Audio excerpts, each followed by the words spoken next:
ఈ నెల 27న ప్రొద్దుటూరులో సీఎం జగన్ మొదటి ఎన్నికల సభ నిర్వహించనున్నట్లు ఎమ్మెల్యే రాచమల్లు శివప్రసాద్ రెడ్డి తెలిపారు.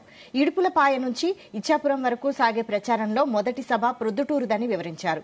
కడప పార్లమెంటు పరిధిలోని 7 నియోజకవర్గాల నాయకులు కార్యకర్తలతో సభ నిర్వహిస్తారని తెలిపారు. 1,00,000 మంది జనంతో సభా ప్రాంగణాన్ని ఏర్పాటు చేస్తున్నామన్నారు. 27వ తారీఖు ఉదయం 10 గంటలకు ఇడుపులపాయకు వచ్చి రాజశేఖర రెడ్డి గారి యొక్క ఘాట్ దగ్గర ప్రార్థన చేసి అక్కడ నుంచి 11 గంటలకు బయలుదేరి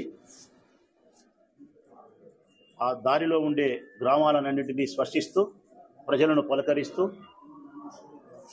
భోజన సమయానికి మధ్యాహ్నం 2 గంటల సమయానికి ప్రొద్దుటూరుకు చేరుకుంటారు. ప్రొద్దుటూరుకు చేరుకొని ఇక్కడ భోజనం చేసి తదనంతరం 4 గంటలకు బస్సు యాత్ర ద్వారా రోడ్డు షోను నిర్వహించి 4 గంటలకు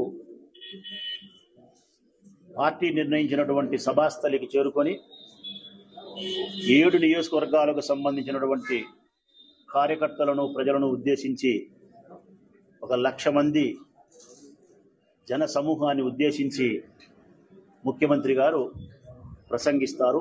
ఎన్నికల ప్రచార కార్యక్రమంలో భాగంగా ప్రొద్దుటూరు నుంచి 27వ తారీఖు సాయంకాలం 4 గంటలకు ఇక ఎక్కడ సభాస్థలి ఎక్కడికి చేరుకోవాలా ఏదనేది కూడా పార్టీ పెద్దలు ఈరోజు రేపు ప్రొద్దుటూరుకు వస్తారు.